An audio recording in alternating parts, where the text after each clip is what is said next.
in lads' mags and tabloid newspapers like page 3 of The Sun stoke up sexism and indeed worse. Well, we'll discuss that in a moment. But first, the views of two people who firmly believe there's no harm in flashing flesh. That looks nicer. Clean that way a little bit more. Photographer Nathan makes part of his living from glamour shots. He feels the sort of revealing photos that appear in so-called lads' magazines and tabloid newspapers do not portray a negative image of women. The majority of people, I find, can appreciate it without degrading the person that they're looking at. It's an appreciation rather than a degradation.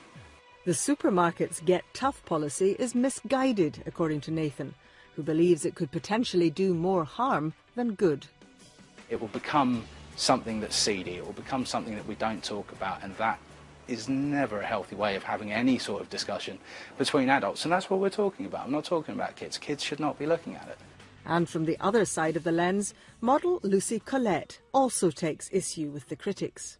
I don't think it exploits women at all. It's not like somebody's got a gun to my head making me do it. I've chosen to do this. That's a view that's held by others in the modelling business. And Nathan argues there's a fine line between the sort of pictures that appear in other glossy fashion and gossip magazines and lads' mags. I had a look at some covers earlier. It was, you know, a handful of women in swimwear. So is somebody being in a swimsuit now deemed offensive because they're in a swimsuit? Well, then how do you treat other magazines where people have flesh on show? I think if lads' mags gets banned, then what's next? I mean, are we all going to have to start not showing off our ankles and things like that? I feel like we're going, regressing back into the dark ages almost. There are a lot of other important issues in the world to be addressing, not just the fact that women who are equal, that they're taken away our equal rights to be able to do what we want to do. Nathan thinks it's up to the parents, rather than the magazine industry and retailers, to regulate what their children see. If it's the content, I'd argue you can't see the content until you look through it. So if you're worried about kids, don't let your kids rifle through magazines in the supermarket on their own. That hair looks good. Beautiful. Nathan Attia there with his views. So should lads' mags be forced to cover up, or are they symptomatic of wider problems in our society? Or is cracking down on these magazines, as model Lucy Collett said there in our film, actually taking away women's equal rights? What do you think? You can join in by webcam or make your point by phone, text, email or online. Well, let's hear the views of our studio guests. Bobby, what's wrong with them? It seems like a black and white issue. It's not. It's actually a very complex issue. On one side, you've got the history of feminism. You've got what the suffragettes fought for, which was equality for women. Sadly, when you do get that equality, it also means young ladies like the lady in that piece can go out and say, well, I'm going to flash whatever to make money because I feel empowered, as well as feminists saying, well, I have equality of pay, I want to smash through the glass ceiling. So you've got that side of the argument, which is essentially feminism isn't just about shutting down this stuff. The other side of the argument is also what he mentioned about parents.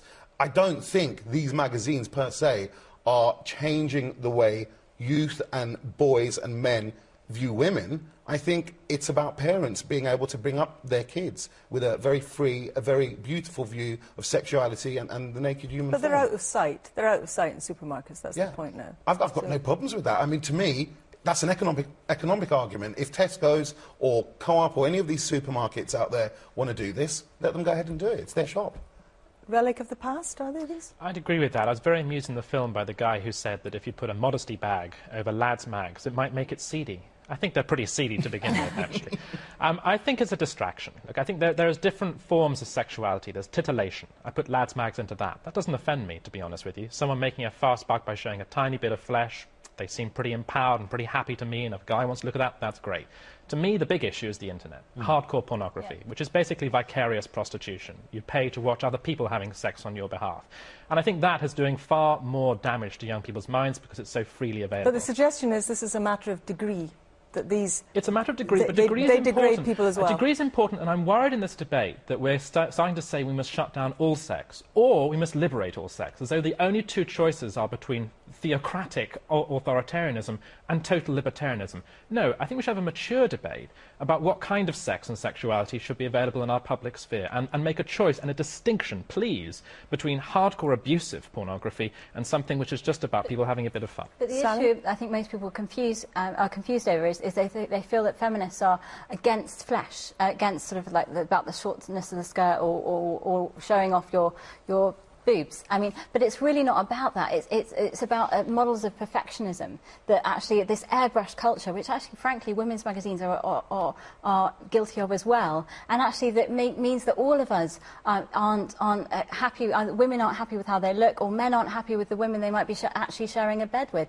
And I think it's really important also that we do highlight the needs of the internet porn industry and how many women are doing it because they're trafficked, or how many women are doing it because they're desperate for a bed for the night or for the next fix. And that, to me, is far more dangerous and far more damning to us as a society, that we get our kicks from other people's suffering. Well, it's interesting you bring up the point about other magazines and other women magazines and body shape and so on, because I think that's a point that Lucy Collett, the model whom we saw in the film there, is also keen to make, because you argue that other magazines can be more damaging to women than the kind of work that you do.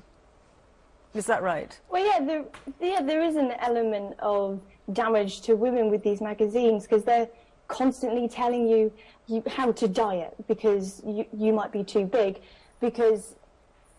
Sorry, I'm trying to think of my words here. Like, then they're constantly picking out flaws in women. So, like the Ring of Truth, for instance, picking out cellulite on a woman. Everyone's got cellulite. Everyone gets spots and things like that. And it makes then the readers feel very inadequate about themselves. I know... For a start, I did. When I was younger and I was turning into a woman myself, I had already seen these images of these women on the front of magazines saying, oh, look, she's too fat. So I thought, oh, crikey, like, I'm not allowed to look like that. So I did extreme dieting and I went running all the time. And believe it or not, I used to be a size 8 when I was a bit younger, and now I'm a size 12 to 14. So it seems ridiculous now, because this is my natural body. I'm so happy with my body now, so I want to show it off. I want to help women understand that it's fine to be this size, whereas in gossip magazines, they slate you for it. They tell you that it's not okay to be this big, or then they're telling you it's not okay to be this skinny. It's so many mixed messages that they're giving you all the time. Lucy, thank you. Too fat. Thank you very much. It's a very interesting point. And Bobby, I want to put that to you. Have we got the wrong target here? I think we have. I was going to ask Lucy a question about the boys. You know, we're talking about young men. We're talking about how young men perceive sexuality. You've talked about young women and you know, gossip magazines and all that stuff. What do you think about your breasts and young boys? No, but honestly, that wasn't a joke question. Go on, Lucy. How are you affecting the youth of Britain, the male side of it? The male side of it? Well, it's an appreciation of the female form. It's instinctual. You're meant to want to look at someone else being naked because it's in your nature. How are we meant to have children if we don't know what the other sex looks like? Sex is there. Sex is in your instincts to want to do it. Like, no matter how much you cover it up, no matter how much you deem it being bad, it's there because we're born naked. But you know what I mean? So, the thing I'd like to maybe put to you, Lucy, is you seem very bright and articulate.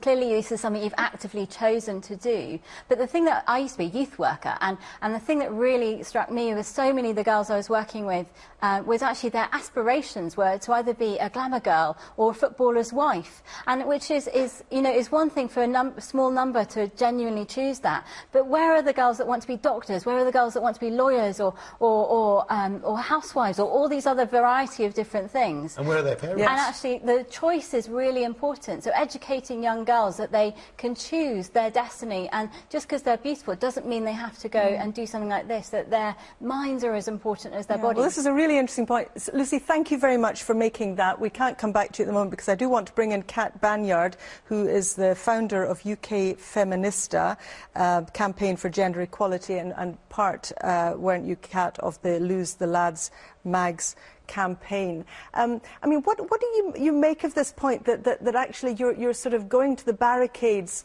on something that is just as a matter of degree, maybe not as important as what's happening on the internet and some of the hardcore stuff, and on the other level, frankly, there's other stuff that demean women around that you're not making a fuss about? I mean, the Lose the Lads Mags campaign, led by UK Feminista and Object, is not about saying that this is the only issue in the world, but Lads Mags play a very crucial and unique role, and aside from the internet, because they're placed in everyday spaces like our shops, our supermarkets, where people go just to get their food with their children. They play a crucial role in normalising this idea that it's acceptable to treat women like dehumanised sex objects. And that is what Lads Mags are all about. And I think for 10 years they've done a very effective job of marketing themselves as just a bit of harmless fun, a bit of banter. But actually there is extensive evidence to show that treating women like sex objects fuels sexist attitudes and behaviours. It's many years ago that as a society we accepted that it's not okay to have girl calendars on office walls, for instance. Do they fuel... Do these lads' magazines fuel the kind of sexist images we've been seeing on Twitter? Is that what you're arguing? Well, there's a reason that organisations like Women's Aid, the National Domestic Violence Charity, and the End Violence Against Women Coalition, which is the biggest coalition of anti-violence organisations in the UK, are supporting this campaign. And that's because by portraying women as sex objects, it really fuels sexist attitudes and behaviours, attitudes that underpin violence against women. So this is a hugely serious issue, and that is why thousands of people have been raising their voice and asking shops to lose the Lads Mag.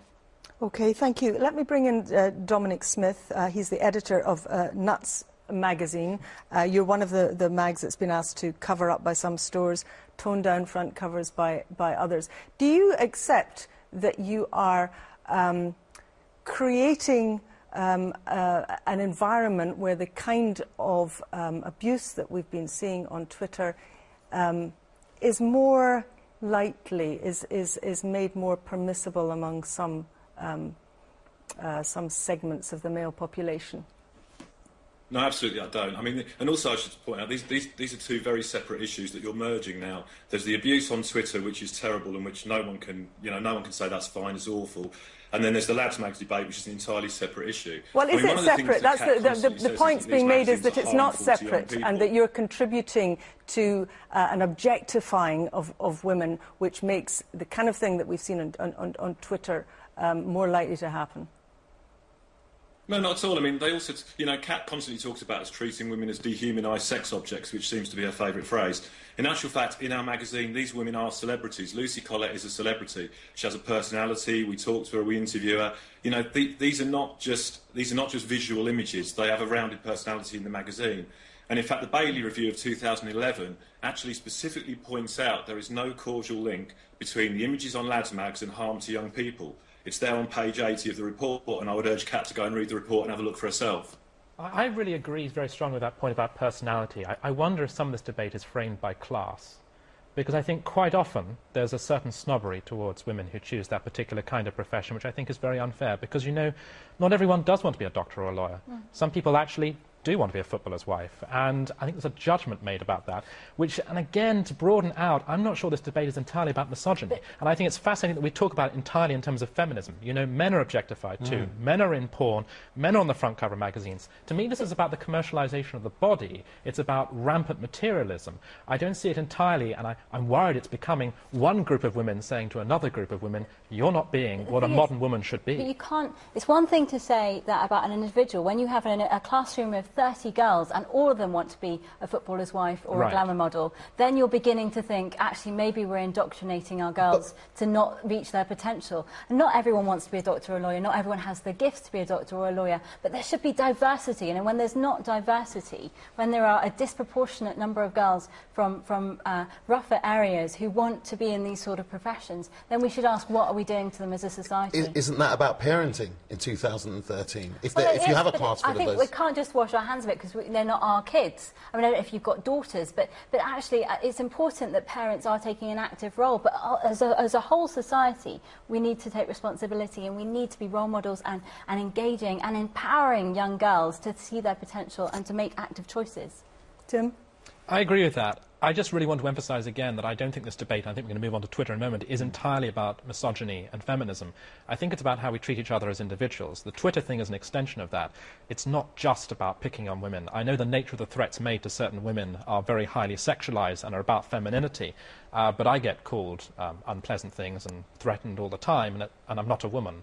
So I think... You don't have the same standards of perfectionism pumped at you all the time. There aren't sort of men... There are men who are anorexic. There are sort of terrible perfectionistic trends that are coming out in masculinity as well that aren't allowing diversity and freedom of expression, but it is primarily focused on women. Well, that's true, but I think that's partly because we live in a world in which the mind is undervalued and the physical is seen as being far more important than it really is. And but why does that link then to women? Are women have less strong minds? No, not at all. It's just I think men are under certain pressures. You know, talking on a personal level, I don't like sport, and as such, I feel completely locked out of male society.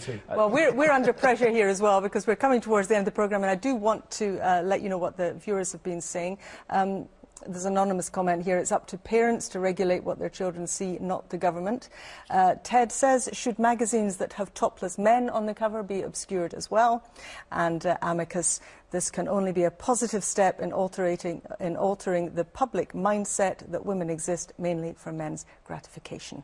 There you go. Last word to Amicus. Thank you very much for your comments on that. We have to end it there.